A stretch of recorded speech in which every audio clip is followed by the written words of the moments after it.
You're listening to Raising Anchor, a Rhode Island FC podcast. We're glad you're here.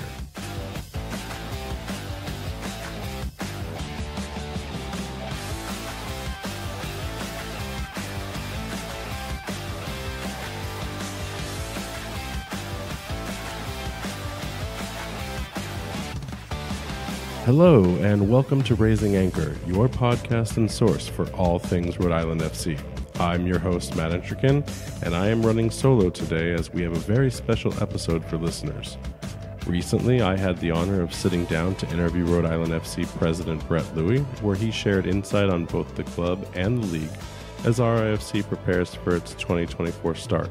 We had the opportunity to meet with the front office at their RIFC headquarters in downtown Pawtucket, where we got to meet not only President Brett, but other members of the executive staff within the front office, some of the coaching members, and the hardworking individuals in the service and ticket account executive areas. I could go on and on about the quality and caliber of the man making the big decisions for the organization. But if I'm being honest, he does a much better job of telling that story in his own words. He was gracious with his time and provided an in-depth look into the inner machinations of what it takes to run this club, and I think you'll enjoy what he has to say. So sit back and enjoy Raising Anchor's first exclusive interview with President Luy. I'm here with Brett Luy, President of Rhode Island FC. How are you doing today, Brett? Doing well, Matt. Appreciate you having me. How about yourself? I'm doing fantastic. I have been waiting for this interview. I know that the listeners are also waiting to hear what you have to say, knowing that this is a sit down where we get to really learn and kind of unpack some of the things that are going on with the club. I'm just looking forward to a great conversation. Yeah, likewise. Excited to be here. So, on that note, how are you enjoying Rhode Island so far? You've been here for how many months? Coming up on 6 year. We got here in March. So yeah, we've really enjoyed it. It's been a good transition personally and professionally. Had our first child a little over a year ago. So it's been a nice change of pace. We've been in Tampa for my wife longer than me, because she got her doctorate of physical therapy at USF, which is kind of what brought us down there in the first place. But it's been nice to come here. It's got a much more neighborhood feel, I think, that we're both small town Midwesterners, so that kind of suits us. I jokingly tell people, and it's really not a joke at this point, that we probably met more people in 6 months in Rhode Island than we did in 10 years in Tampa, that you kind of maintain relationships, and even if it's brief social interactions with, that's been refreshing for us. We've enjoyed that, so we've really enjoyed being here in the Ocean State, and summer in Rhode Island, it definitely beats summer in Florida, let me tell you. It's funny, most Rhode Islanders will complain about two things, the weather and potholes. How have those impacted you moving from Tampa? More potholes, so that part is accurate, although much improved on our route to and from the office on 6, but no, the weather's been good. Look, you can set your clock by when it rains in Florida anyway, so I know it's been a damp summer by comparison up here, at least so we're told, but it's all relative in life and all subjective. So relative to Florida summers, it's still dry by comparison. You're responsible for bringing the wet weather. Yeah, it's completely my fault. So I'm sure there'll be other things that we can point the finger on, but weather I'll take all day. What is the most Rhode Island thing you've done so far, or have you been told that you need to go do? That's a good question. We did first Mother's Day down in Newport, which is beautiful. So just the chance to see Rhode Island at kind of the cusp of summer, let's say at the end of May there was beautiful. Yeah, just everyone I think actually downplayed the beaches when we got here. I think knowing that we came from Florida, like, oh well, they're not Florida, and they are certainly different, but different doesn't necessarily mean not as good. It's gorgeous, the coastline along here, and just the vistas and vantage points, and the Rhode Island sunsets are everything that everyone says they are. So it's been a nice change of pace. We've enjoyed our time here so far. That's fantastic. So switching gears into the soccer, because people want to hear more about what's going on with the soccer product.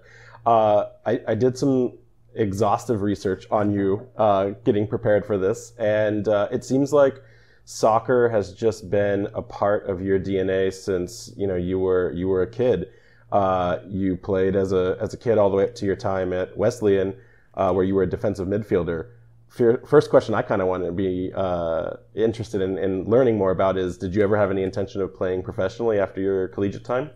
I was so banged up in college. It was one of those things where I played when I was fit and healthy, but those times became increasingly fewer and further between as my career went on. I joke that I think everybody has a finite amount of toughness that they're afforded in their life, and I used mine up by my early 20s. So no, it was one of those things that I think as I was going into the collegiate phase and taking my going towards more the Division III route as opposed to Division II, Division I. I always knew that my academic pursuits were going to be more important than my athletic ones. I'd come to terms with that. And the injury bug, it started to get me in high school a little bit as well. So I knew that was something that playing professionally, and the ecosystem just was so much different then than it is now. So, as I was coming up, club soccer, frankly, was just starting to become more and more popularized, and people are starting to become more and more familiar with it. And where I'm from in Illinois, there was really one club, and with all due respect to that group, if you wanted proper club football, you were pretty much going to St. Louis or Chicago, which was 2.5 or 3 hours either direction of where I was, or Indianapolis, which is another 2.5, 3 hours away. So it was one of those things. The ecosystem is so different at that point. USL Championship, which we'll play in starting next year, and League One, and this entire ecosystem that exists now existed in a very different form or fashion. There was just one league at that point. There was some semi-pro into pro. I think at that point it was probably the USISL or the A-League or some iteration of what eventually became what we'd refer to as the modern era, quote unquote, of USL as it exists here over the last 10 to 15 years. So it's just the opportunities were far fewer, and even at that point, people were wondering if MLS was still going to be in existence when I was playing, as I date myself a little bit. But no, it's just a very different ecosystem. But I came to terms with it that I was always going to use my head, but probably not on the soccer pitch anyway.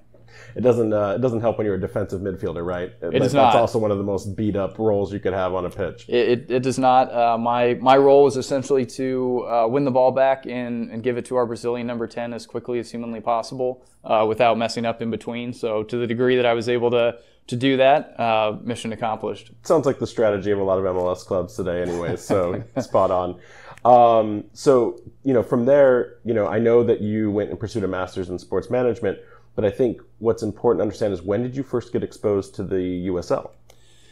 It's a good question. So I was at least aware, tangentially anyway, of the USL. So because my collegiate coach actually coached for the Pittsburgh Riverhounds as an assistant prior to coaching at Illinois Wesleyan. So I was at least aware of USL in that context, that he had coached professionally. At that time, I don't know that I was necessarily aware of the fact that it was within the USL ecosystem, but hindsight being kind of 2020, kind of connect the dots. And one of the recruiting tools that was useful for him certainly was that he was a former professional coach and kind of understood that process and pathway, et cetera. So I was at least aware of it. Then I was certainly aware of Super Y League, which prior to the Development Academy that US Soccer ran for a period of time, was kind of the preeminent youth league in the country outside of the state association. So I was aware of it in that context. Again, I didn't necessarily associate that it was USL, and we had guys that played in the PDL at the time, PDL, which is now League Two in the USL ecosystem, in college and before, in kind of later high school ages. They were kind of cycling out of their youth clubs and kind of getting into that quasi-adult space, let's call it, just needing to stay fit in the summer times. You have lots of guys that go and play in PDL in the off season, now League Two. So I was at least aware of it, although if you'd asked me at the time what ecosystem that existed in, I wouldn't have told you USL. So sports management as a pursuit came independent of the USL for you? It did. So I did not have the most linear career pathway to where I've landed now at this point. So if you'll indulge me, I'll skip the stones all the way to where I am now. But essentially, I went to undergrad at Illinois Wesleyan and was an English writing major, believe it or not. So.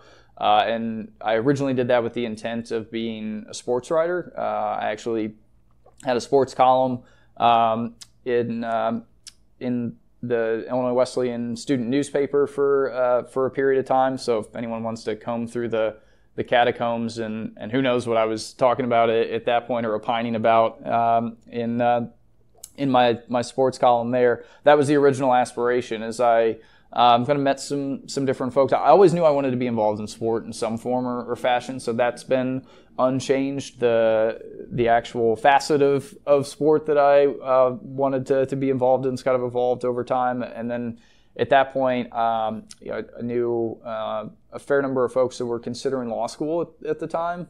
So I thought about potentially being a sport agent after I graduated from Wesleyan, went to Valparaiso for 1L year, decided that was not the fit that I was looking for, and then took a little bit of time for some self-reflection. Our digital media staff will probably find this almost impossible, but my first foray into pro sports was doing social media for a group called the Futures Tour, which was kind of like a minor league system of sorts for the LPGA at the time, and they held the championships in my hometown of Decatur, Illinois, on an annual basis there for a period of time. And my father was on the park district there, was the president of the park board for a period of time. So as I was trying to sort through life and what I wanted to do, he kind of helped get me a foot in the door there. And he happened to be a sport management professor, still is a sport management professor today. He was a very successful collegiate track coach for 30 years, and then went more the professorial route afterwards and was the department chair for exercise science and sport management. So that was kind of my first introduction into sport management, was watching him kind of make that transition. And it seemed something that was very interesting to me. And as they say, it's all about who you know. So as I was trying to get back into sports, I was looking for grad programs where I could also work in the athletic department at the same time. I'd done an externship in enforcement with the NCAA when I was in undergrad, and the person who I'd done the externship with there knew the head of compliance at Florida State. They worked together at the NCAA together. So through that connection, I ended up being a compliance coordinator at Florida State during kind of their touch wood, they're back now on the college football scene, but during the Jimbo Fisher, Jameis Winston era, I worked for the compliance department in athletics at FSU, which was obviously a very fun time to be there. So that kind of got me back into the door. The whole time I kind of had a foot in the coaching space. It's kind of a secondary gig, and so I never got out of the soccer space entirely, but eventually that landed me a role in operations with the development academy at US Soccer, and then as my wife was finishing up school, us both being from Illinois, we started to play the who goes where game. So she looked up a bit in Chicago, I was looking down in Tampa, and it just so happened a position in the youth development space opened up at USL, and so left the Federation in Chicago to go down there, and the rest is history, as they say. That's quite the journey. I don't think a lot of people could say that they've had that kind of, I don't know if volatility is the right word, but you usually hear the people in positions like yourself where they were groomed, or they always knew exactly where they wanted to be from kind of day one in some capacity. So that's quite the journey there.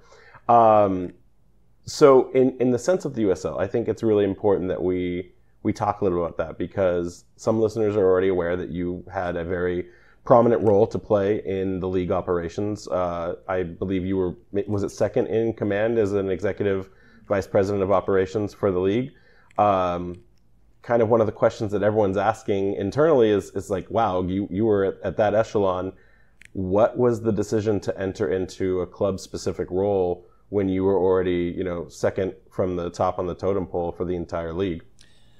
Yeah, I think a lot of things went into that decision, both personally and professionally. I reached a point in USL where, look, there's always more things to accomplish. There's always additional challenges and opportunities. But when I first arrived at USL, there was a single professional division. We operated, I think, 11 different properties at that time, and we were frankly a little bit of a jack of all trades, master of none.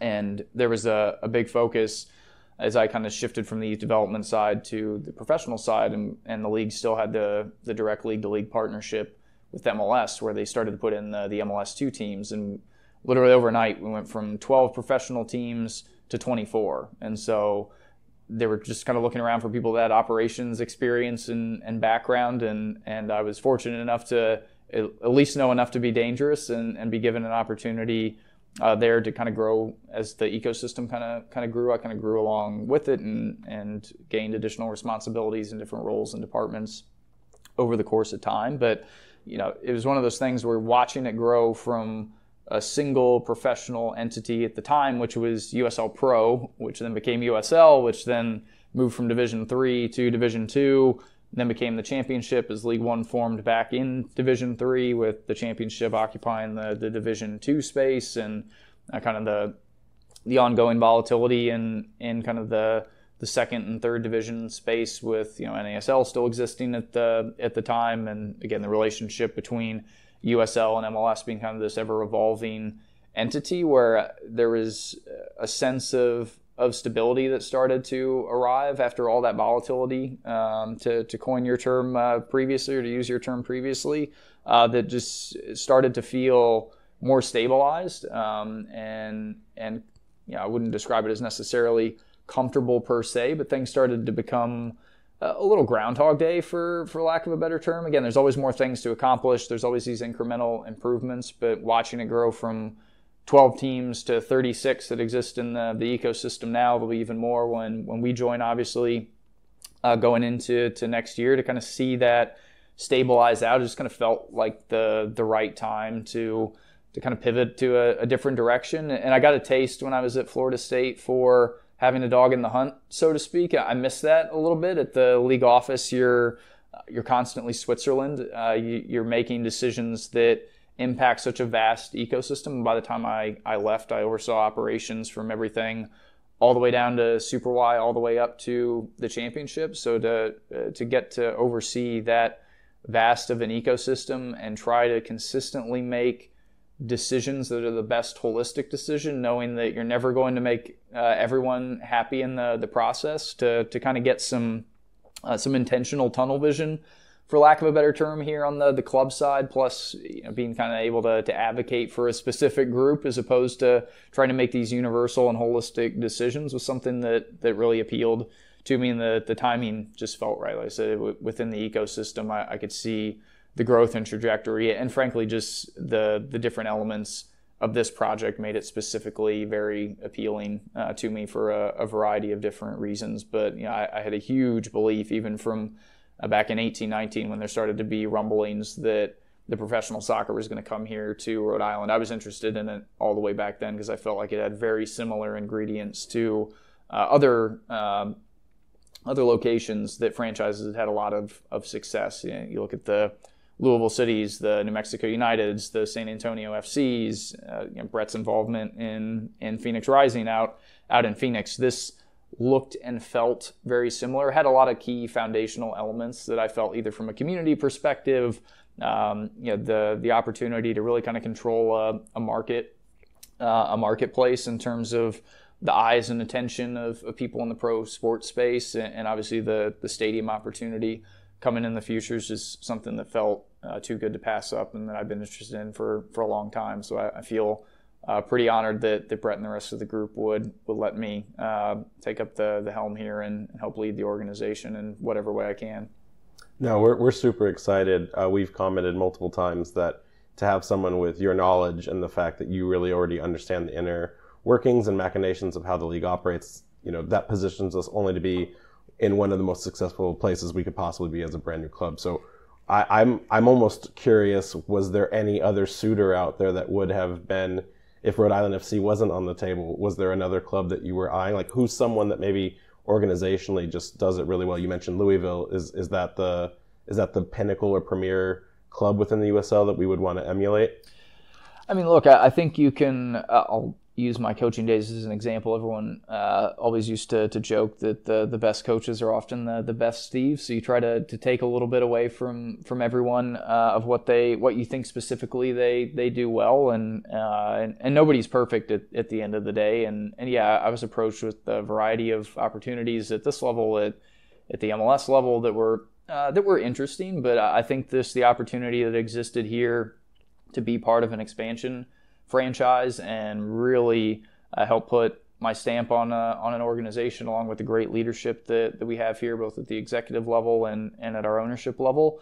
And it really kind of was the full package. You know, I've seen a lot of the teams over the course of time that maybe have one or two or three of those elements, but not everything holistically, or they kind of grow their way into it. You know, using Louisville as an example, there's certainly one of the premier clubs that we have within the ecosystem, but it took them a fair bit of time to get there. They had to play at Slugger Field on a baseball diamond for that they converted for a period of time before the interest and investment and going to 3 straight league championship matches doesn't hurt for increasing that interest. But you know, they're a great example of a group that's kind of grown into it over the course of time, and they grew as the league grew. You know, again, I think we're fortunate to be arriving in the league at a point in 2024 where, you know, there's been a lot of trial and error over the course of time. I was certainly part of that from a league perspective. I think that the league's in, again, a really good place, and you know, I think there's lots of things that I would try to emulate from other clubs, but it's also market specific. That, you know, it was one of the things I found working league side when we'd have prospective franchisees come in and they'd say, you know, who does it best? Who should we do it like? And it's like, well, again, everyone has things that they do well, but no two communities are the same. No two marketplaces are the same. What resonates with a fan here in Rhode Island is not what would necessarily resonate with a fan in Louisville, Kentucky, or Miami, Florida, or Charleston, South Carolina. That just the marketplaces are so different and the communities are so different that, yes, community engagement is a key component of that, but what resonates here will not necessarily resonate there. So yeah, I think people are looking for this silver bullet that just simply doesn't exist, and it's always a bit of trial and error and seeing what the marketplace responds to, but that's the fun of it. If it was easy, everyone would do it, right? Agreed. Speaking of the community, I find it very fascinating that this club's priority is a distinction of being Rhode Island FC, right? When you look at the New England area and the New England sports community, a lot of the times they use the New England moniker, but they're really referencing the clubs that are located more centrally in Massachusetts or Boston, and then that's a conduit for these other states to kind of gravitate towards. This seems like one of the first projects where there's that distinction. I know there's another USL club in the space, but what would you say to the community at large when we're making this a Rhode Island FC project? Obviously, you're not trying to excommunicate anyone else in the greater area, but how do you distinguish that for the fans of the community? Sure. Look, we use the phrase "a club for all Rhode Island" very frequently, and that can mean a lot of different things and does mean a lot of different things. But I think at its core, what we want is something that Rhode Islanders can be proud of. We take a lot of pride in being one of the only independently owned professional franchise that exists here, and you know, it's not to slight anything of the good work that, you know, the Providence Bruins or the Paw Sox before us have done now that, and obviously they're still existing up in Worcester. And it's not to say that minor league sports don't have their place, but I think when you have players that are inherently transient and want to be elsewhere, it's difficult for that to resonate as holistically in the community as I think it can when it is an independently owned entity in the way that we are, in a club that's very, very focused on what makes Rhode Island unique. And that was one of the things that, and this work predated me, so kudos to the group for doing it the right way. There were a lot of think tanks and discussion groups and focus groups around what this brand would look like, and I think the group did a really good job of listening to to those folks that really care about soccer in this state, saying, please don't make it this, this blanket moniker of New England. Like, if this is something that's going to resonate here in the state, then it has to be named for the state. And Rhode Island is obviously very unique geographically, just in terms of the fact that it's still very, very alien to me that I can drive 5 minutes up the road and be in Massachusetts. Coming from Illinois, 5 minutes didn't get you outside of your county, let alone in another state. So that's very interesting to me. But because of how proximate everything is, and that's why we've done the 39 cities and towns tour that we did when the brand launched, and we were very proud to have season ticket deposit members from all 39 of those cities and towns. It's one of those things that makes Rhode Island unique, and we should be leaning into the things that make Rhode Island unique. And it really is more than just a name to us. It is about being something that's part of the fabric of the community and that resonates with people. And I think when professional sports are doing what they really should be doing at their core, it can be a wonderful catalyst for change and improvement and unification within a community. And hopefully we can accomplish some of those things along the way. So speaking of unique, one of the things I learned recently is that this project is going to be the largest private infusion of investment dollars that the state has seen in a very long time. And I know, depending on who you ask, there's the diehards on both sides that won't be pleased until we reach that first game, whether it's in 2024 at Bryant or maybe even at Tidewater. But I don't think we've heard a lot from the club on the relationship with the city themselves. Obviously, it's good because this wouldn't be happening without that. But what has been your take so far on the city's partnership? Where do you think that we're doing things correctly, and where do we think that there still needs some things that need to be finished before we end up playing at Tidewater? Yeah, look, both the city and the state have been incredibly supportive of the project, and we certainly are incredibly appreciative of that support. And like you said, there's been people in both camps on the project, and I can understand to a degree where some of that reticence to kind of fully embrace it has come from. I know that I've heard the Kurt Schilling story more times than I care to admit, but I also get that that's where a lot of that resistance comes from, is the group feels like they've kind of welcomed folks with open arms before and gotten burned, and it's incumbent upon us to make sure that we do the right things to demonstrate that we won't just talk the talk, we'll walk the walk as well, and that we are a community focused and based club, and we think this project can be truly transformative, not just to Pawtucket as a city, but to the state. We often say here internally that we want to be the living room of Rhode Island, where people come for not just soccer, but entertainment. We obviously want it to be as much of a 365-day-a-year asset to the state and the community as it can possibly be, in terms of bringing in concerts and festivals and outside sporting events as well. So that's certainly a part of our plans. And I think that's one of the reasons we've gotten the support from leadership in the city and state is they see that bigger opportunity, that bigger vision. So I've got nothing but appreciation for the support we've gotten from that group. And if there are people that are still resisting or still naysayers, I would certainly welcome them out to Bryant in 2024 and also to the stadium at Tidewater Landing in 2025. I think we will. I know we will exceed expectations. So that's a big part of our mission here is to again make sure that we're true to our word, because there's a lot of people that are doubting whether this is something that we can validate, and we feel fully of the belief that we can, and we're willing to prove it. Fantastic. So back to your presidency with the club. I think it would help listeners if they could understand kind of what your actual roles and responsibilities are. There's a lot of terminology in the soccer world that can get thrown around, from general manager, sporting director, president. So could you give the listeners a greater explanation and expansion of what your roles and responsibilities are?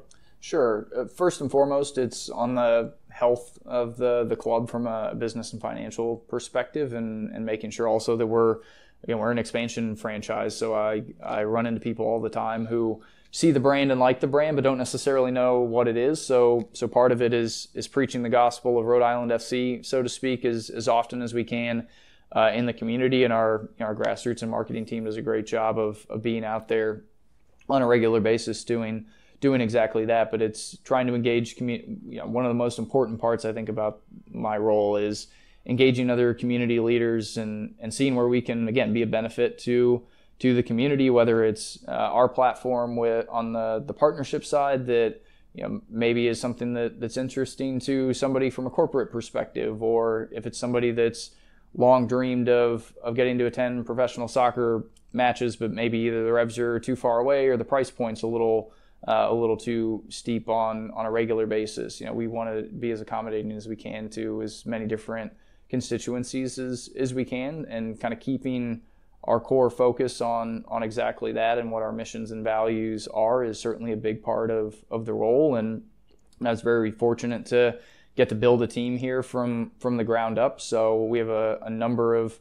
great executives that help manage the business alongside of me here and make sure that we're getting all those various elements as right as we can. Again, we all find learnings along the way, and we'll continue to strive to do things bigger and better year over year and day over day. But that's the principal focus for me, is making sure that our long-term viability here exists as a club, that we're getting the word out in the community, and that we are true to that word. That, again, you'll hear me say it a lot, that the Club for All Rhode Island is more than just a tagline. I think that's a big part of our value system here as a group, and it's making sure that you've gotten the opportunity to be in the office here today. So hopefully you've seen a little bit of the energy and enthusiasm and culture that we're trying to build here as a group. They're young, they're vibrant, they're hardworking. A lot of them are here from the local community and now have the opportunity to work in professional sports, which is a really, really unique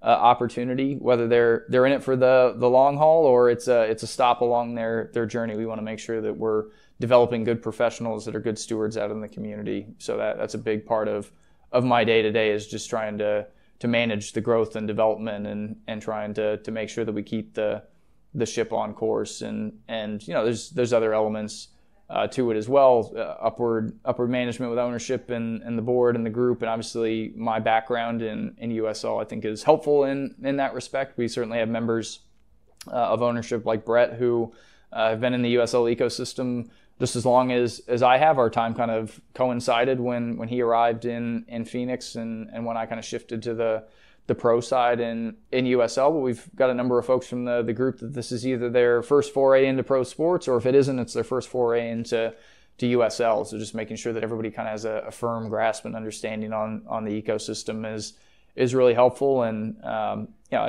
Kano and his group are very well positioned from an expertise perspective on the sporting side. But if he's willing to allow me to lend my knowledge of the league, particularly as one of the lead negotiators on the collective bargaining agreement league side, I probably understand more of the intricacies of that than most of the presidents would in the ecosystem, and have some a little bit of insider baseball, so to speak, from my time on the league in terms of what will make us competitive on and off the field. So to the degree that I can lend some assistance on that front, I'm happy to do it to scratch the sporting itch from time to time.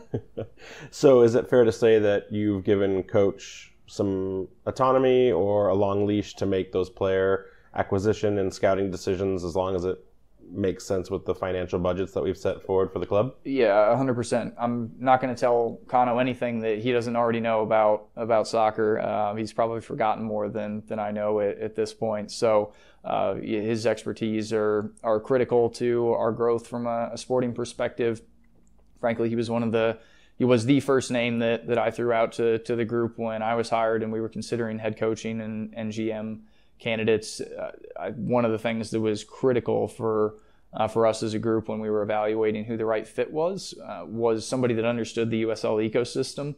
That's one thing that I've watched a lot of expansion clubs make a mistake on, is hiring somebody that is certainly an expert in the sport but doesn't have a firm understanding on what this ecosystem entails. And we don't have an expansion draft. We don't have some of these things that you get the benefits of in other ecosystems to kind of jumpstart the engine, so to speak. We are truly building everything from the ground up here, and he's had experience doing exactly that in Birmingham, and there have obviously been perennial playoff contenders year in and year out. So he's experienced that success. He's seen what that structure has looked like to get them there, and he's certainly the right man for the job. So he's got my full support. If he ever wants a sounding board, I'm here for him. But he's like I said, he's more than capable of fulfilling all those duties himself and then some.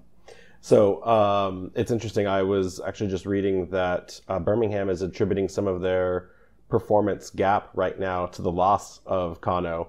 So in a good way, that's great to hear that, again, we've secured that top talent. Unfortunate for Birmingham, but this isn't a Birmingham podcast. I have a curious question, and maybe you can or can't answer this, but I haven't really been able to understand the composition of team allowance when it comes to roster guidelines. Is that something that the club is positioned within? If you can share, do we anticipate that we'll be competing financially at the competitive level? Do you guys intend in year one to splash additional cash? We really don't understand those mechanisms.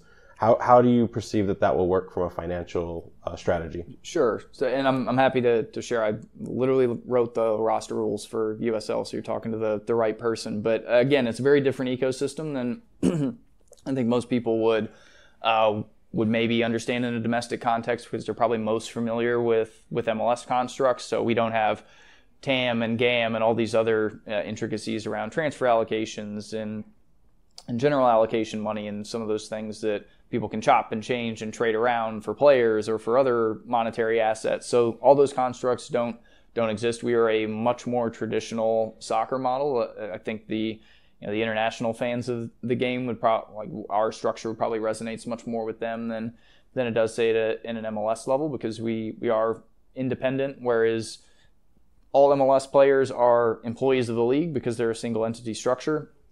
All of our players are employees of the club. So again, the structure there is very, very different, which I think gives us a greater deal of autonomy in terms of roster construction, and frankly makes us a little more appealing to some people outside of the domestic landscape that are maybe interested in loaning some players in, because they're not having to go through the league office and then through the club. They can come straight to the club. And again, Kano's got really great relationships with folks domestically and abroad to help construct the roster as he sees fit. But there's still some things that people would associate with MLS rules in terms of international roster spots and allocations and the ability to trade those and or sell and buy more of those if you want to on an annual basis. So there's a little bit of that within the ecosystem, but there's maximum roster limits of 30 total players. Most of the teams average out more in the 24 to 26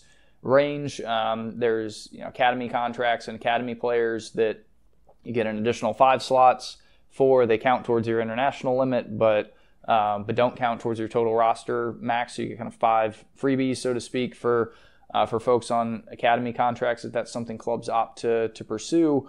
So there, it's not without its own intricacies for sure, and I could probably tell you way more about it than you or the listeners would ever want to know. But it does provide us quite a bit of flexibility and latitude to construct the roster. And Brett, I'll use his turn of phrase when we were at the brand launch back in November, where he quote unquote threw the gauntlet down that we were going to be competitive right out of the gate. So we're going to do the things that we need to do to ensure that we are. And I've seen over my time in the USL ecosystem that, which is probably not a surprise to anybody, but that the on-field success generally dictates the other successes that the club has in the community and the marketplace and the attention that it garners. So not that the sporting side of things isn't enough of a pressure cooker as it is, but it does have some tangential impact on the rest of the business for sure. Any expansion on what we would call success for a year one project? Is it making playoffs? Is it winning hardware? What do we define as that, or do we need to keep that up in the air for the time being? Oh, look, I think, would I love to be Sacramento where we lift a trophy in year one? Of course I would, but it's a process, right? And the group understands that. I think success for us means being competitive within the conference, fighting for playoff bids, and then once you're in the playoffs, anything can happen. Anyone can beat anyone on any given day. That's one of the things that I think makes the sport so fun for so many people and so engaging for our fans. So look, I think we certainly have the playoffs in our sights and feel that that's tangible.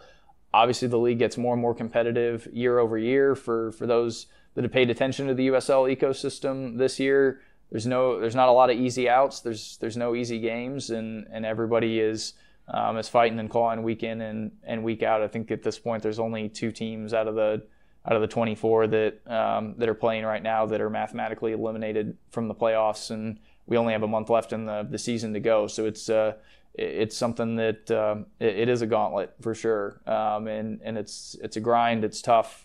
34 games over 32 weeks as it sits here. So it's essentially 8 months of soccer before you ever even get into the playoff cycle, and you got preseason prior to that where you're trying to cut your teeth, get the roster to gel and form, and we'll try to make sure that we're as successful as we can be out of the gate, while understanding that everybody's new, right? You're not coming into a pre-existing culture, just as we are from a front office perspective. Kana will be building a sporting culture in real time, and so that takes some time, some gelling, and usually with expansion teams, touch wood, they've typically done quite well, because you've got people that are excited and engaged to be there. But it's a challenge, because everyone's dealing with challenges as they arrive real time, and I'm sure there'll be some triage moments here and there that we'll have to tackle as a collective, no doubt. But over the course of the long season, that's the benefit, is it is a marathon and not a sprint, and so there's always time to improve over the course of it, make sure that you get things right at the right time of year. But it's there's a reason that you don't see very many repeat champions in any sport, let alone USL. So it's a challenging test, but one that we think we're up for. Yeah, that parity is both exciting and terrifying at the same time. So agreed. In terms of building the team and getting that first squad gelled, what are some timelines listeners can expect? We haven't heard about player announcements yet, or when that window can be anticipated. And then also maybe what do we think is the right time to say that a majority of the squad has been locked in before that preseason, or does it happen through the preseason as well? I mean, there'll certainly be some players that are on trials even going into preseason. So the roster won't really be crystallized until we kick that first ball in the beginning of March. It'll continue to be an ongoing process, and even through that, you see with a lot of teams, they'll bring in players on loan, they'll sign new players throughout the course of the season. So everyone's always looking to improve. That's the business that we're in. In terms of announcements, there are certain league guidelines and restrictions on when those can be made. Kano's made progress on the player front. We look forward to making those announcements in the not so distant future, but due to certain league guidelines, we're restricted on when we can make those announcements relative to when those teams, if they're currently existing in the USL ecosystem, for example, if somebody's still in the midst of the playoffs, they don't want those players being announced and distracted, even if they have signed with the club going into the following cycle. So I can't say that I entirely agree with those standards, but the standards are the standards, so it is what it is. We'll need to respect those, but I tell everyone to keep a weathered eye on the horizon, because there's some exciting things coming. That's great. So outside of team building, there's a lot of things that still need to be accomplished getting into the 2024 season. How would you prioritize, and what would you say are some of those, big ticket lifts that you still need to see get done before we have that first match?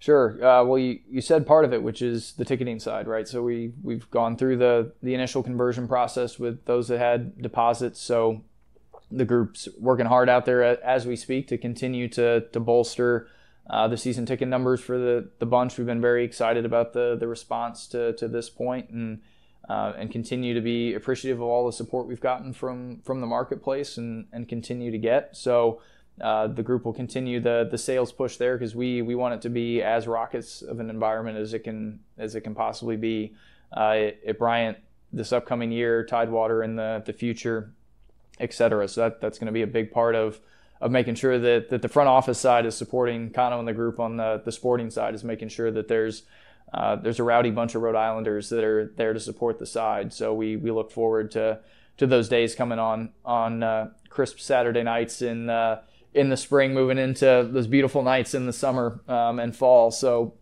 we're excited about that process. We'll get ready. Probably by the time this is released, we'll have announced one of our first anchor partners from a corporate partnership perspective. So we've been very pleased with the interactions we've had in the corporate community here. And again, partnership for us is more than just the dollars and cents component. Sure, it's good to have the financial support of people that are interested in being involved in the club, but we want that to really be two-way traffic. We want the experience to be additive to them, just in the way that we feel it is to us, and that we're engaging them more than just a field board in the stadium, right? That we're truly involved with their business in whatever facet they would like for us to be. So that's part of the process, as well as making sure we've got a good corporate base and support there, and there's definitely been a local focus on that side as well. Again, anyone can write checks, but it's about making sure that that people are really tied into the core mission and values of the club, and vice versa, that their missions and value make sense with what we're looking to accomplish. And again, we're additive to each other's experience in the space, and then just continuing to get the word out about who the club is. I mentioned them earlier, but the grassroots team is pounding the pavement on a regular basis, trying to get out to as many local events as they can. They probably didn't think they need their rain gear as often as they have this summer, but either way, they're ever stalwart and out there on a regular basis. So that's been a fun part of the process, is again preaching the gospel of RIFC, and we've also got some exciting things coming in early fall around the club's first ever kit release, which obviously we'll be very, very excited about. We've got we'll be releasing a mascot here in the fall as well. So there's a lot of fun things to look forward to that engage the community in a different way. And again, we want to make sure that our relationships here are more than just transactional. That's the part I think most people expect from professional sports, but we try to be about much more than that here, and keep that community engagement as strong as we possibly can. And again, the grassroots team does an excellent job of not just finding things where we can sell merchandise, but like the initiatives with the awareness project last week, and our partners at Capelli Sport, where we're providing backpacks in the community for kids that needed it. That's what it's about. That's the way that we're trying to affect change in the community. And again, we're lucky to have partners that share that vision in the space, and will support us and support the state in that kind of way. It sounds almost like we need to see a Rhode Island FC poncho in the merch shop as soon as possible. So to focus back into the Bryant aspect, obviously that's not ideal, but I was curious, how did you decide or determine that Bryant was going to be the facility of choice, as we had to look for a temporary home?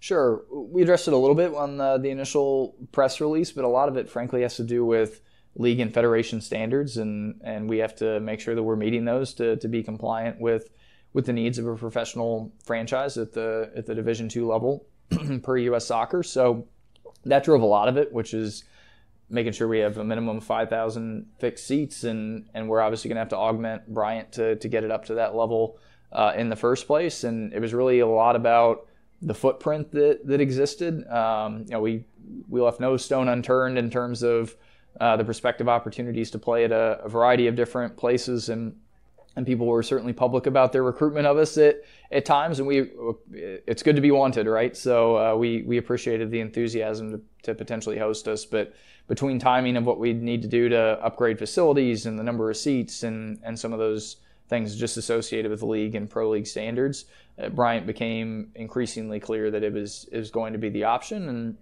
and obviously them having some experience hosting the Patriots in the early 2000s as their training camp, hosting professional franchises, and what their needs are going to be from a player care perspective, a fan perspective as people are coming into the building, just even from logistics and ingress and egress and parking and things of that nature.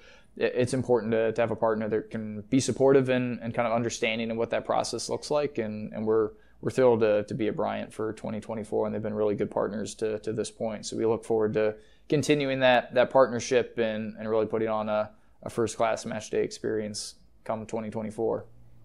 That's fantastic. We actually had several listener questions that wanted to be directed towards the Bernie experience. So if you could rapid fire, one, do we think that the club will be able to expand seats depending on the final ticket sales that we see, or if there's an additional attendance lever that needs to be engaged? Is it expandable beyond the design of what you are currently augmenting? Yeah, so our augmentation will get it to a little over 5,000 it burns, so about 5,010, 5,020, give or take. We are in active conversations with them about, look, if the ticket sales continue to go as well as they have early on, and we anticipate them to continue to do, is there an opportunity to stretch it a little further? Candidly, it'll be relatively finite. I mean, the footprint is getting expanded to the point that we and they feel comfortable doing it, just because we're obviously putting an entire bleacher now on the north side of the facility. We're bringing bleachers into the south side of the facility, in addition to what already exists in the grandstand in the east and west side. So we're about as maxed out as we can be, and trust me, with our early deposit numbers and being bullish on the support that we're going to get from the local community, we were pushing as hard as we could right out of the gate to try to stretch that as much as we can. So, but we are in active dialogue about, could we add a few more field seats if we need to? Could we add to areas in the north or west or wherever it is in the side of the building? So we'll push as much as we can within reason, but we also want to be good partners to them as well and make sure that it's manageable for all parties. Definitely. In terms of the parking lot, tailgating, I didn't see that expressed in the information. Is that something that will be continued to allowed for Rhode Island FC fans? Yeah, it's something we've certainly talked about with the folks over at Bryant. Obviously, that's an experience that they offer at their football games currently, and so something that has been expressed, particularly from our supporters group, that they would like to continue, and others, I'm sure, as well. So that is something we're working to accomplish with the folks over at Bryant. We understand that the pregame can be just as important as the in and post game. So to the degree that we can offer a top level fan experience, we want to do it. Awesome. And then also transportation. So for those that, since it's not going to be in Pawtucket for the first season, is there a dedicated transportation plan to help bring fans out that maybe don't have cars and can't, as quickly just get to the stadium? Sure. So we are incredibly lucky here to have Paul Byrne as a resource as our stadium GM, which obviously translates not just from the stadium at Tidewater Landing, but what we're doing out at Bryant. Paul has lived through a very similar experience and worked through a very similar experience in Houston when they played at the University of Houston before they moved into what was at the time BBVA Compass Field in Houston at their MLS stadium. So he's lived and worked in this type of dynamic before, where you're a guest in somebody else's home, so to speak. And while we would certainly anticipate that the vast majority of fans are driving up there, Paul's in constant dialogue about rideshare opportunities, and there's actually a RIPTA stop that stops on Bryant's campus. So is that something that we can utilize as a resource? So to the degree that we can ease some of the traffic and offer some opportunities as alternatives, it's something that we're still working on in real time, but something that we certainly are working on and aware of, that because it's been a consistent question we've gotten here, and the ticketing staff's been getting as well, about the experiences, is what other opportunities to get to and from the stadium exist. So to the degree that we can offer them, we'll do our utmost. Okay. And then last question, football line. So it's a football stadium. Is there going to be an opportunity to paint over or hide those for game day, or is that something that we'll have to deal with in the first season? So they're actually working on a plan alongside of us to try to make it look as much like a soccer pitch as it possibly can. Again, they're home, and so I'll respect the fact that they've got to operate out of it too, and they operate multiple sports out of that facility. But as we worked on them with the plan, trying to make it look as much like a soccer pitch as we possibly can has certainly been part of the conversation, and is, again, coming from the league side of things. It is part of league standards to try to get that as close to soccer exclusive as possible. So again, we'll do everything that we can within reason to accomplish that. But it's certainly something that we want to play aesthetically pleasing football, and that includes the surface that we're on. Fantastic. So moving from the short-term goals and the Bernie opportunities. What has changed with the long-term deliverables outside of the stadium delay itself? Or are those the same that they were when the club was announced? Is there anything that you can share with listeners on kind of what that priority exercise is for you thinking beyond 2024? Yeah, of course we have the immediacy of 2024 on our minds all the time, but to your point, you don't plan to fail. You fail to plan if that's the route you go. So we need to make sure we're being thoughtful and mindful of what 2025 and beyond looks like in that plan and strategy, and the planning around that's never stopped. Obviously, we needed to make a little bit of a pivot here in 2024 to make sure that we were able to put a product on the field, which is very important to us as a group. We said we wanted to play in 2024, and so that was something that was very important to us. And I think you'll find that we're a solutions-oriented bunch here, and so we found that solution in Bryant University, and again are very appreciative of them letting us utilize their facilities for the 24 season. But 25 and beyond is, I actually view it as something that's net positive. There's not a lot of, and I've seen it happen in the USL ecosystem with Louisville's transition from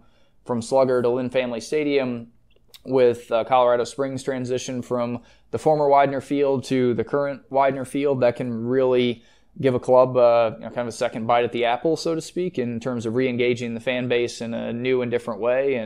And Bryant affords us an opportunity to kind of continue to build that fan base and support in year one, and continue to grow our way into Tidewater in 25 and beyond. And we're obviously immensely excited about what that opportunity looks like. But it doesn't mean that we're losing focus at all on 2024. We need to make sure that we get this right out of the gate in 2024, so that the opportunity in 25 and beyond is as spectacular as we all think it's going to be.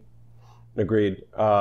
It was interesting to listen recently in some of the news on the stadium development with the Pawtucket City Council meeting, and it sounds like, for all intent and purpose, everything is marshaling towards a 2024 timeline. I know that it wasn't outright committed that it'd be by the end of 2024, but is there anything that you think needs to be tied up with the stadium development at this point, or can we move on from that topic and focus on soccer as an organization? Sure, I'm happy to focus on soccer as an organization. No, look, the group has done everything that they've needed to do to kind of continue on that pathway, so that come 2025 that season is ready to go at the stadium at Tidewater Landing. Again, very excited about what that looks like, but it doesn't mean we're not equally as excited to get the ball rolling in 2024. So it's it's a little bit of an exercise in kind of serving a couple of different. You don't want to take your eye off the ball, as they say. So you're trying not to divide attention and focus too much. There's certainly a lot of planning that goes into launching an entire building, particularly one with the scale and amenities the stadium at Tidewater Landing will have. Again, we're incredibly fortunate to have somebody as experienced as Paul in that space, who's done exactly that previously. And so we're fortunate in that respect. But Bryant is definitely a key focus for us right now. Like we've got to make sure that stadium experience is right, because you only get one shot at a first impression, as they say, and it's important that we get that first impression right, because that is ultimately what's going to translate into the experience over at Tidewater. Fans make a stadium, not the other way around. I love that line. Switching gears to kind of what we can expect from that soccer product. I know that the decisions for player acquisition are in coach's hand, but one of the questions that we're seeing a lot from listeners is an understanding of what the academy or youth systems may look like. Mike Parkhurst was on a podcast a couple months ago explaining his journey through youth soccer, specifically in Rhode Island. And I was curious if you could kind of shed some light on what the anticipation is of Rhode Island FC's involvement in youth academies. Will we have our own dependent one, or will it be kind of a partnership with all of the organizations within the state? And then also, too, I've heard that there are territory rights with how we can scout and bring in that kind of talent. So if you could maybe expand on all of those kinds of attributes of what a youth program needs to be successful. Sure. I'll maybe work backwards. So in the USL ecosystem, very different from MLS. So there's not these identification territories and these ID lists and all these different trackers where, this is our player because he's in our territory, hands off, so to speak. That doesn't exist in the USL ecosystem. So we have franchise territories, but that's relative to marketing opportunities. So, we can't go put, season ticket billboards in Hartford Athletics' backyard. That's what those constructs exist for in terms of the actual franchise rights for the clubs and the territories. They're not applicable to the youth development space. Yeah. Being part of the launching of USL Academy, that was something that I was very adamant about, that the construct is, if you're old enough, you're good enough, in terms of the USL Academy model being that kind of 15 through 19, as opposed to the very traditional U15, U16, U17, U18, all the way up. But another piece of that was, look, if we are doing something better than a player in San Antonio's territory, and they feel like it's in their best interest to come here because we're the best opportunity for them to reach their dreams, or vice versa, then that's ultimately up to that player's decision, that that's the right place for their development. I personally don't think that the franchises or leagues should be dictating to players where their best opportunity and pathway for development is. More often than not, is that closer to home for the vast majority of players? Sure, that it makes sense from a psychosocial perspective, certainly, particularly as players are getting into the pro ecosystem younger and younger. It was unheard of most of the time when, other than in the European models, when, say, Michael and I and others were kind of coming up through the system, that you'd see 16, 17-year-old pros, but Sacramento just signed a 13-year-old to a professional contract a couple weeks ago. So the landscape is definitely changing and altering, and part of that is making sure that teams are able to kind of keep players in their own ecosystem without other clubs being able to kind of swoop in and sign them on pro deals after they've kind of invested in them in the academy sense, in terms of time, resources, energy, coaching, etc. So that's something that I think makes us very unique. Is, look, it's an ultimate exercise in sporting Darwinism. If we're the most appealing opportunity to players in the youth space, would love to have them in the future. That being said, there's still I think a lot of thought and time and energy that needs to go into what that opportunity looks like for us as a club specifically. I know it's something that's certainly on Kano's radar. He has an entire roster to build at the moment, so it's certainly a secondary consideration relative to just getting a squad on the field in 2024, but it's not to say that it's not part of our plans in some form or fashion. USL actually requires its franchises within a certain amount of time in playing in the ecosystem that they have to have some involvement in USL Academy, but that can take a variety of different forms. It can be something like a Louisville or San Antonio, where it's a fully fledged academy that's creating that direct pipeline into the first team. It can be a little bit of a hybrid where you have relationships where clubs are operating on a full USL Academy calendar, which runs in tandem with the pro calendar. But a lot of those players are coming from local clubs and go into the USL Academy system, but then go back to their parent clubs. It's kind of a club and country model, let's call it, as you kind of see players that play for Liverpool, Manchester United, wherever it might be. They get called in for international duty, but then come back and return to their club. So there's that type of construct you can create. And then USL at the academy level also offers an Academy Cup, which is a strictly events-based system, which is a good toe in the water, so to speak, for a lot of clubs that are still trying to navigate their way through what that process looks like for them individually, where also very club and country, where they're just coming in for an event and kind of getting used to pro staff, pro styles, and the opportunity that could exist for them in the future, but then go back to their club space. I think our principal consideration when we're thinking about the academy is just making sure that we're not being dismissive of the great work that's been done in the youth landscape here for so many years with Bayside, Rhode Island Surf, Barrington, the list goes on and on of clubs that are doing things very well and have produced players over the course of time. Of course, I would love for that next step in their maturation process to be some involvement with RIFC instead of kind of leaving the state and the area, whether it's as close as it is with the Revs or maybe going even further to other places. We think we'll provide a very good opportunity. I think you've seen over the course of the last 2 or 3 years with Louisville, Orange County, like this is a space that USL clubs are starting to get very focused on, and it's becoming more and more of a prerequisite for success that you need to create that kind of pipeline coming behind it. But the exact structure behind it can be very subjective, and it needs to, again, as I was describing earlier, some things that work in this community may not work in others. It's important to be very, very mindful of not stepping on the toes of the folks that have been doing good work here for a long time. As I said, with other situations, it's very important for us to be additive to the experience here for people and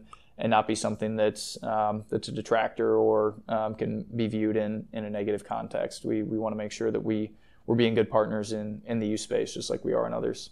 Speaking of stepping on toes, you mentioned the USL requirements, but there is the MLS component to that. Is that something where you have to play nice around what they have already established from the Revs perspective, or is that completely not on one of your concerns, or it needs to be on the radar because you have a different set of goals with the Youth Academy? Yeah, I think we have a different model, different set of goals. So, we don't we're not held to any standards relative to MLS rules because we're not an MLS franchise. That being said, it's important to maintain relationships in the ecosystem, and obviously Kano has connections with the Revolution and good relationships there, and whether it's them or other MLS clubs, if there's an opportunity to bring in players on loan that we feel like are going to help bolster and improve the squad, it's important to maintain those relationships, and relationships are difficult to maintain if you're being perceived to be a fox in the henhouse, so to speak, and swiping players away all the time. So I want to make sure that players are aware of the opportunity that exists here, and again, if they decide that opportunity gets them closer to whatever their objectives might be, whether it's the collegiate game, the professional game, a move to Europe in the future, or other spots internationally, hopefully we're perceived as providing that opportunity for them, and that's a choice and selection that they're making because they feel that we're the right fit, not because we're doing anything underhanded or playing dirty pool, as they'd say. No, that makes a lot of sense. I always find it really interesting when families have to make those decisions on where to invest their money, because supporting youth talent is always a gamble for them, not knowing what that final build out would be. So it's great to hear that there's investment for what the club's interested in doing, and it'll be really, really interesting to see how that pans out. On top of youth talent, though, we also have the most recent announcement of open tryouts. In terms of your history with seeing open tryouts at the USL level, what do you anticipate as a club in terms of pickup, in terms of acquisition? Is there a percentage that we would say is the right number to bring on for that opportunity? How do open tryouts fit into the team dynamic? Yeah, look, it's an exercise in making sure we leave no stone unturned. And obviously, we're in a very fortunate situation just geographically with the hotbed of talent that exists in and around the Northeast, that we hope we attract plenty of talent from folks in open tryouts. And look, I've seen USL clubs over the course of time pick up players from open tryouts that end up making their roster at the end. And particularly if they happen to be local talent that's gone unnoticed for whatever reason. Obviously, that's a great story. We would, if it all works out and all things being equal, we'd love to have some local products on the team. I think that's a great message and sign of intent. But it's really an exercise in making sure that Kano and his group are making sure that in their scouting process and identification process that they're not missing somebody just because the opportunity hasn't been afforded to them. So we want to make sure that we have an open tryout that exists, and that, again, there'll be trialists probably coming on board all the way through preseason just to make sure that, again, it's an exercise and making sure that all options are available to us. And because we're very different than most squads who are maybe looking at 2, 3, 4 players worth of turnover that they have to fill and slot in, we're going up into the the mid-20s in terms of what we need to bring on board. So that requires a lot of time and energy and effort. And because of that, the sporting staff can only be so focused on so many individuals that are currently playing within the ecosystem or in MLS, and in an exercise to cast that wide net. We think it's an important part of that process. Agreed. It'll be really interesting to hear and see what signings come in the hopeful near future. So on top of the talent acquisition, kind of just maybe to close out this part of the conversation, what technical signings do you still need to complete to make sure that from an administration side, from a business side, Rhode Island FC is prepared for 2024? Are there any additional staff that you're looking to bring on board? What kind of roles would that might still be? Sure. I mean, touch wood, we're almost at our final resting place going into the 2024 cycle. It'll be an ongoing process, obviously, with the development of the stadium over at Tidewater Landing and the capacity of that building being almost twice what it is at Bryant University. Inherently, that means that it'll require more time, more effort, more bandwidth from everybody. So that'll be kind of part of the 2024 cycle. And frankly, one of the challenges is making sure that, again, we don't take our eye off the ball of what's going on in 2024, but also making sure that we're adequately prepared as an organization to tackle 2025 and really deliver on the expectations that we're trying to set here. But we're in a pretty good position from a front office perspective here. Relative to the USL ecosystem, we're a pretty robust group, and very proud of the group that we have here. They do really good work day in and day out, not just here but out in the community, and are hyper focused on making sure that this is the best possible product, and we're delivering on the promise of being that club for all Rhode Island and making the state very proud of what we're doing on and off the field. So there's still a couple of roles here and there, probably on the marketing and communication side that we'd have our eye on and rounding out, particularly with the kit launch coming in the future, making sure that we've got somebody to kind of manage the product line in the future as it kind of evolves over the course of time. Like, those are all maturation of the business type elements. So we want to make sure that we're on the front foot on. We certainly never want to make sure we're not ever being reactionary if we don't have to be. Again, there's always moments and challenges that pop up that maybe you didn't anticipate that you've got to tackle in real time. But I think from a front office perspective, we've been put in a good position to make sure that we can execute on the vision here. So speaking of 2024, and kind of you've teased a couple times with the kit reveal, what can fans expect to experience with that kit reveal? Is that something that we're going to open up to season ticket members? Is it just going to be a social package? Like, what do you guys anticipate will be the expression of releasing the kit for the community? Sure. So it will definitely be event-based. What that event entails is still kind of under development, and we've got a few months here to try to finalize those details. And trust me, we will make sure that we are shouting that from the mountaintops so that that folks can attend who are want to and are able to through that planning phase. We do want to make sure that it's something that's available to as many people as possible, also making it a unique and intimate experience as well for people to experience. It's the launch of the first ever kit is literally a once in a lifetime kind of opportunity here. So we want to make sure that we're getting that one right, and it's going to be a big moment in the club's history, and something that's really exciting, and we'll create as much fanfare around it as we possibly can. But we definitely want it to be something that people can see live and in person. It's one thing to see a kid on digital social or in video or pictures or what have you. It's another thing to get to touch and feel it and interact with it in a real way. So that's something that we're very much looking forward to. That's fantastic.